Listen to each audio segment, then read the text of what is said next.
Así es. Bueno, como dijo Fernando, nos visita el doctor Carlos Torres Caro, abogado especialista en Derecho Penal y Constitucional. Ha sido congresista de la República también y vamos a conversar Candidato a justamente, la candidato a vicepresidencia la de la vicepresidencia, República.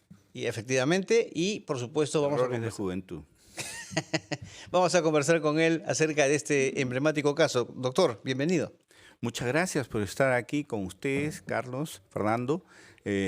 La verdad es que estamos frente efectivamente a un caso emblemático que ya tiene 8 años, Sí. porque esto se inició el 2017 Ajá. y que todavía nos esperan 4 años por delante, porque yo participo de la tesis de que ante el volumen de testigos, la cantidad de imputados y los diversos mecanismos que tienen que actuarse en el transcurso de este proceso, sin duda alguna va a llevar largamente los 3 años. ¿Y cuál es el delito atribuido por la Fiscalía que para usted tiene más o podría tener más solidez? No vamos a hablar en condicional para no afirmar nada, pero por ejemplo, es el tema de los aportes, es el tema de una posible, diríamos, colusión para que las empresas reciban favores a cambio de estos aportes, es manejar una organización criminal.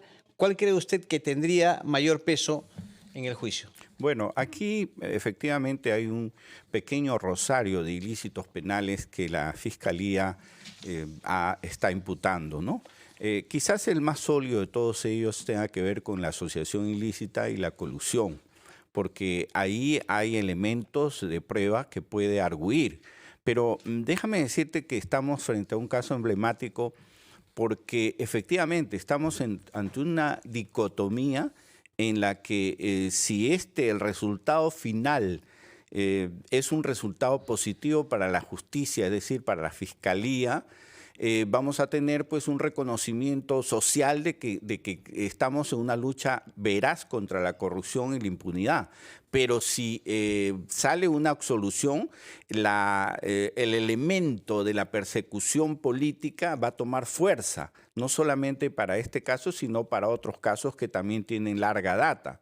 Entonces entramos pues a una situación emblemática en la que se va a tener que decidir, los jueces van a tener que tomar opción por uno de los dos grandes sistemas que tenemos, porque déjame explicarte esto porque es importante, que nosotros tenemos un sistema jurídico que viene del código, digamos, de lo que vendría a representar el civil law, que es la representación de ese entendido romano-germánico que nos damos preferencia a la prueba documental sobre otro tipo de pruebas, como es la testimonial.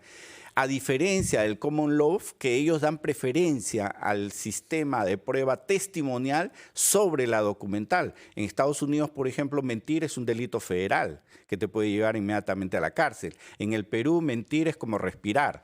De alguna manera no con el realismo mágico, este tipo de cosas, estamos acostumbrados a ello. Sin embargo, el nuevo... como respirar, permítame decirle que es un poquito doloroso ver eso. Es cierto que no es un delito y que uno tiene derecho a mentir, y algunos lo hacen con mucha habilidad y con mucha frecuencia. Pero eso es no diferente. como respirar, doctor. Sí, lo que pasa es que me refería al campo literario, ¿no? Del realismo mágico y eso. Pero específicamente en el plano jurídico sí ya está considerado. Es así que el tema testimonial ha pasado a tomar una preponderancia que antes no tenía. ¿Y por qué digo esto? Porque la base de la acusación de la Fiscalía está en preeminencia sobre el tema testimonial y bueno, accesoriamente el tema documental, porque no hay un documento escrito o un documento visual donde se vea, se aprecie que la señora Villarán ha cometido tal ilícito. Pero están las declaraciones, doctor, de algunos exdirectivos de eso es testimonial. OAS y Odebrecht, ¿cierto? OAS, por ejemplo, Piñero ha declarado al respecto. Está también la declaración del señor José Miguel Castro, ¿no?, en vida, quien dijo que Susana Villarán era la que encabezaba toda la campaña, ¿cierto?, que había participado en reuniones para acordar la entrega de los aportes. ¿Eso no cree usted que es un factor fundamental a la hora del juicio? Sí, por eso decía, ¿no? Nuestro sistema privilegia la prueba documental. Esas no son pruebas documentales, esas son pruebas testimoniales. La prueba testimonial hoy en día, a través del Código Procesal Penal, está tomando una relevancia y efectivamente, como tú lo has señalado, el sustento de la acusación fiscal es básicamente testimonial. Pero basta con ese elemento para condenar a una persona, hoy en día sí. Hoy en día la prueba testimonial, sobre todo que tiene las garantías, porque cuando alguien hace un testimonio se levanta un acta, esa acta se firmada por el abogado defensor y por el fiscal, es decir, tiene todos los elementos necesarios como para que ser considerada una prueba plena. Hay un hecho, perdón, que nos estábamos olvidando que también es fundamental, que está en el expediente.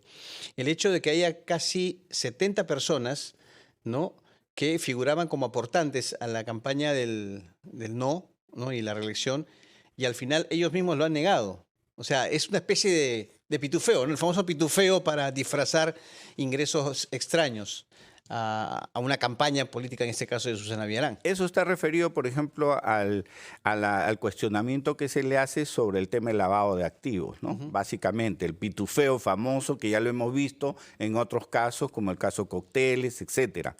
En el caso específico centralizado de colusión, vemos claramente que ha habido un beneficio para la empresa, está clarísimo, porque le fue otorgada prácticamente a dedo la concesión de las rutas, porque dijeron, bueno, no hay otro más, se lo damos a él. Muy bien, vamos a hacer una pausa. Yo después quisiera regresar a su tesis sobre las pruebas testimoniales, puesto que eso ha llevado al cuestionamiento del papel de algunos colaboradores eficaces, que si testimonian contra alguien más importante que ellos, se ven liberados o por lo menos benefician de algunas medidas penitenciarias y penales. Y eso ha dado lugar a declaraciones dudosas, si no mentirosas. Y estamos ante el caso famoso del señor Villanueva, colaborador eficaz en el caso Patricia Benavides sobre la Fiscalía, respecto al cual en este momento nadie puede decir qué de las múltiples cosas que dijo y contradictorias es verdad. Nos dirá entonces cuánto vale una declaración testimonial en vista de los beneficios que quien testimonia como colaborador eficaz puede obtener. Son las 9:16, vamos a hacer una pausa y retomamos nuestra entrevista con el doctor Torres Caro en espera, Carlos, de que comience el juicio oral a Susana Villarán, que estaba prevista para las 9. Hay 16 minutos de retraso por ahora, pero en fin, eso está dentro de lo que habías previsto tú. Sí, vamos a hacer una pausa y retomamos Ampliación de Noticias. En espera de que comience el juicio, podemos retomar también nuestra conversación sobre temas jurídico-penales con un especialista como el doctor. Sí. Sí, efectivamente, me hiciste antes de pasar a la interesante exposición sobre la minería en nuestro país, me hablaba sobre las testimoniales. Las testimoniales, yo quería precisar, cuando digo que uno miente como respira, es en el ámbito mágico de la literatura, pero a veces hay quienes llevan ese componente mágico a las audiencias, y es así que muchos, por tratar de beneficiarse y no ir a la cárcel, comienzan a imputar a B, C, a D, a diversas personas. Pero en el marco de una colaboración eficaz se requiere fundamentalmente la corroboración. Si no hay la corroboración, ese testimonio, por lo menos en lo que se refiere a la colaboración eficaz, no debe ser tomado en cuenta, pero sí la primera parte, es decir, la parte testimonial que sirvió inicialmente para efectos de la investigación del delito. Y esa es la prueba la prueba testimonial que va a llevar el fiscal Pérez a juicio y que se va a leer. De acuerdo. Permítanos ir a la pausa de media hora, después de la cual quisiera desde ya decirle que necesitamos que nos explique por qué uno de los 5 cargos que se imputan a Susana Villarán es asociación para delinquir y no organización criminal. ¿Desde cuándo es que existe en nuestro código la figura penal de organización criminal? ¿Y qué diferencia hay con asociación para delinquir? ¿Qué es lo que se le reprocha a ella haber cometido? Son las 8:30 virtualmente. Carlos, vamos a la... perdón, 9:29, 9:29, faltan segundos para las 9:30. Vamos, ya tenemos 30 minutos de retraso para el inicio del juicio oral. Seguiremos esperando, pero vamos por lo pronto a la pausa de la media hora. Titulares y regresamos con ampliación de noticias. Son las 9:36 y estamos otra vez con el abogado penalista Carlos Torres Caro, al que queremos preguntar por qué uno de los 5 cargos que se imputan a Susana Villarán es por asociación para delinquir y no se habla en su caso de organización criminal. Bueno, a ver, vamos a distinguir estas dos figuras para que tengamos claro, ¿no? En principio, la asociación para delinquir está en el Código Penal, establecido desde que el Código Penal aparece en el 91, pero la organización criminal es producto de una ley que estableció específicamente. ¿Cuál es la diferencia en que una requiere una estructura enorme, una distribución de roles que en el caso de la asociación ilícita no requiere? Por ejemplo, vamos a citar un caso, una banda de delincuentes que se dedica a robar celulares. Eso es una asociación ilícita para delinquir, pero una organización de narcotráfico, eso es una organización criminal. ¿Por qué? Porque requiere una estructura mayor, roles diferenciados, etc. Entonces, en el caso específico de la señora Villarán, ahí vemos que a pesar de que la acusación viene por asociación ilícita por una razón simple, que es la figura que estaba vigente en el momento en que ella cometió el ilícito, si no, hubiera sido acusada por organización criminal, porque definitivamente el fiscal en su acusación está poniendo todos los componentes de una organización criminal, incluso ha hecho cuadritos donde pone a la señora Villarán como la principal jefa de esta organización criminal. De manera que este juicio va a determinar y va a definir por fin esta dicotomía entre la prueba documental y la prueba testimonial. Yo auguro que va a dar relevancia a la prueba testimonial y en este caso la prognosis probablemente sea de una condena y a una pena probablemente entre 15 y 25 años. Doctor Torres Caro, quería aprovechar la oportunidad para consultarle perdón, sobre otro tema. ¿Qué opina usted de la designación de Tomás Gálvez como fiscal de la Nación interino, con todos los cuestionamientos que han habido en su contra, ¿no? Forma parte de los cuellos blancos, investigaciones. ¿Está de acuerdo, por ejemplo, con la suspensión de Delia Espinosa en ese cargo? ¿Qué augura para el Ministerio Público ahora que ha sido designado Tomás Gálvez?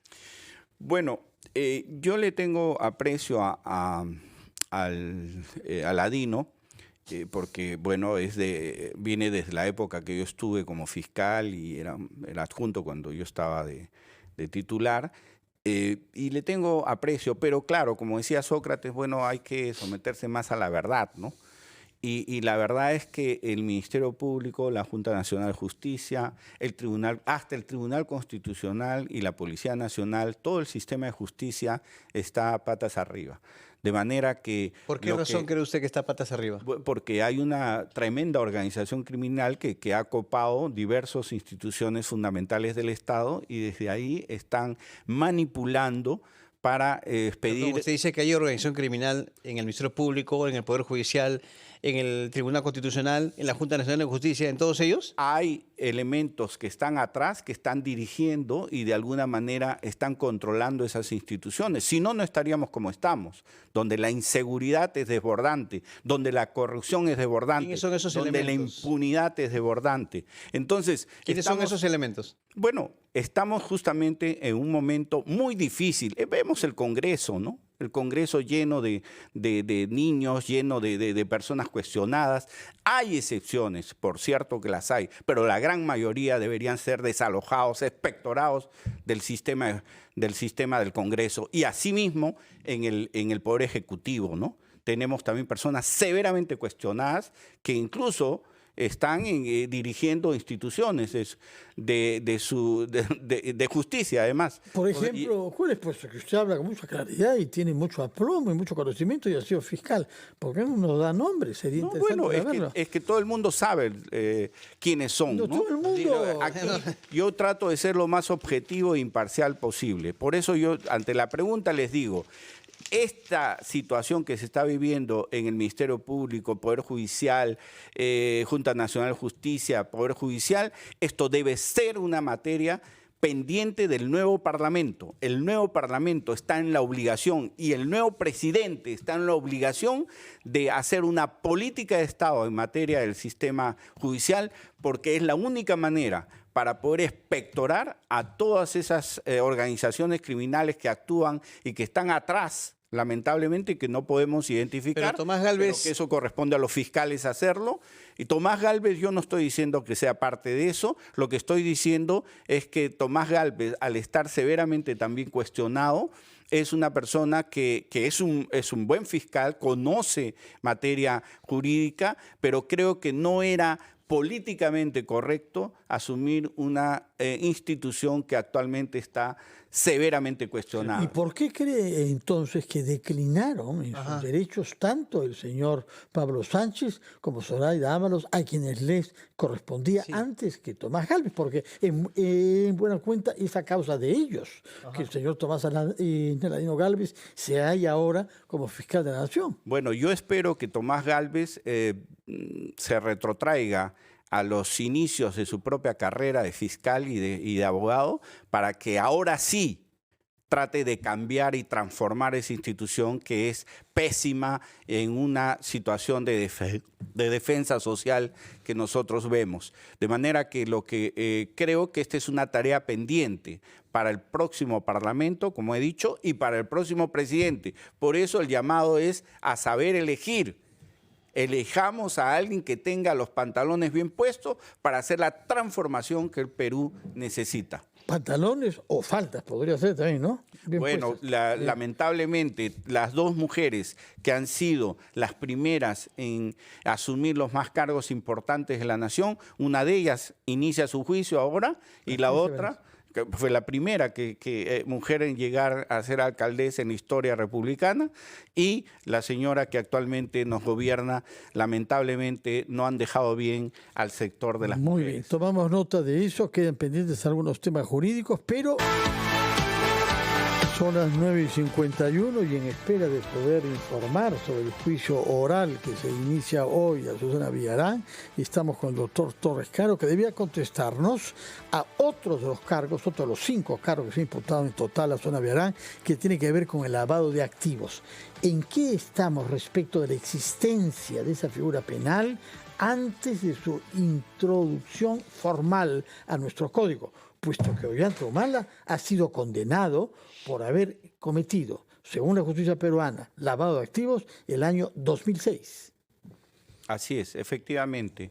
En el caso específico de la acusación de la señora Villarán, tenemos pues los elementos de prueba que ha presentado la Fiscalía, que es lo que conversábamos antes con mi tocayo, referente al tema del pitufeo, ¿no? Que se atribuyen a personas que nunca han dado esa aportación como una forma de alguna manera de disolver los ingentes recursos que recibió la señora, y que incluso se dice, aunque esto ya no forma parte de la acusación fiscal, que algún dinero de esos habría servido para la instalación de un restaurante en Nueva York. Creo que algo vinculado a un familiar de la señora. Pero claro, esos elementos, eso que fue materia de una denuncia del congresista, en ese entonces me parece que fue el congresista Velázquez, no han sido incorporados en todo caso como materia de investigación en la actual acusación que se le ha hecho a la señora, ¿no? Como dije antes, aquí estamos frente a una dicotomía que tendrá que resolver los jueces del Perú, si estamos frente a que le vamos a dar la preeminencia y el valor que el propio código establece a las pruebas testimoniales o si nos vamos a quedar en el pasado solamente reconociendo los temas de pruebas documentales. Si fuera solo pruebas documentales, las pruebas documentales del caso Villarán son pequeñas, ¿no? Se refieren básicamente a conversaciones telefónicas, a informes, etcétera. Pero en cambio la prueba madre de la Fiscalía es definitivamente la prueba testimonial, que es la que garantizará para la Fiscalía que se le pueda poner esa condena alta de 29 años, que es pues producto de una sumatoria de las penas conforme al artículo 50 del Código Penal. Ahora, doctor, el doctor Pedraza estimaba en 3 a 4 años el juicio. Ahora, hemos escuchado al doctor José Domingo Pérez hablar de audiencias 2 por semana. ¿Esto podría cortar el tiempo estimado del juicio? No, porque una audiencia de 2 por semana, yo tengo un caso, por ejemplo, en Chiclayo y establecieron así también 2 por semanas para no quebrar el juicio, ¿no? Porque no pueden haber audiencias superiores a 8 días. Si hay 8 días se quiebra el juicio y tiene que recomenzar de cero. Entonces yo ya llevo como 5 años en esta causa, estableciendo este tipo de salidas no va a apresurar, porque el volumen de la cantidad de testigos, que muchos de ellos no van, a veces no van, y entonces se tiene que reprogramar, y esa reprogramación hace mover todo. Entonces estamos hablando de más de 300 testigos, estamos hablando de 20 imputados, 10 empresas también vinculadas a esto, estamos hablando de un universo que definitivamente esto alargará el proceso a unos 3 o 4 años. Y esto sin contar que pueden haber apelaciones al final, hablar de una sentencia consentida, me refiero. Sin contar con el ejercicio profesional de los abogados, que hay algunos abogados que van a extender esto y probablemente lleguemos a un punto en el que la señora, que ya tiene 76 años, llegue a cumplir los 80 años y ya no pueda ser enviada a Santa Mónica o a alguno de esos lugares, sino será enviada a su casa porque tendrá que cumplirse la ley que establece que los 80 años una persona tiene que ya cumplir su penalidad en su domicilio y no en prisión. Esto, que es algo bastante debatible, ha sido bastante debatible, bueno, ya ha sido establecido en una norma penal. Doctor, usted ha sido generoso de estar con nosotros todo este tiempo en espera de que los jueces inauguren el juicio a Susana Villarán. Y yo por eso quiero preguntar algo que tiene que ver con su práctica también de autor de libros, después de haber publicado un libro sobre las 13 constituciones del Perú, ha publicado ahora un libro sobre Don Quijote, que se va a presentar en el marco del Congreso de la Lengua en Arequipa. Pero quiero que nos diga algo sobre la personalidad de Miguel de Cervantes, autor del Quijote, condenado por la justicia y denunciado en su época por proxenetismo y por robos al ejército español. Díganos qué de verdad contienen estas acusaciones que se formularon en ese momento contra quienes consideramos todos los hispanohablantes uno de los genios de nuestra lengua.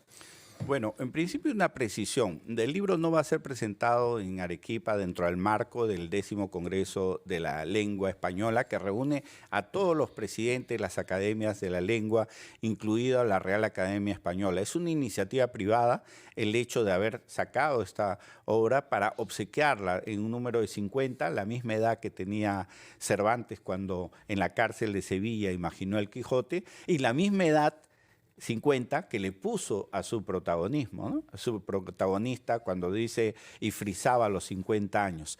Cervantes es dicho esto, diré que Cervantes es una personalidad, probablemente en la literatura, uno de los hombres más sufridos de la historia. Creo que sobrepasa, pero largamente, al sufrimiento que tuvo Dostoyevsky, que recordarás, Dostoyevsky estuvo pues en ese gulag durante más de 5 años.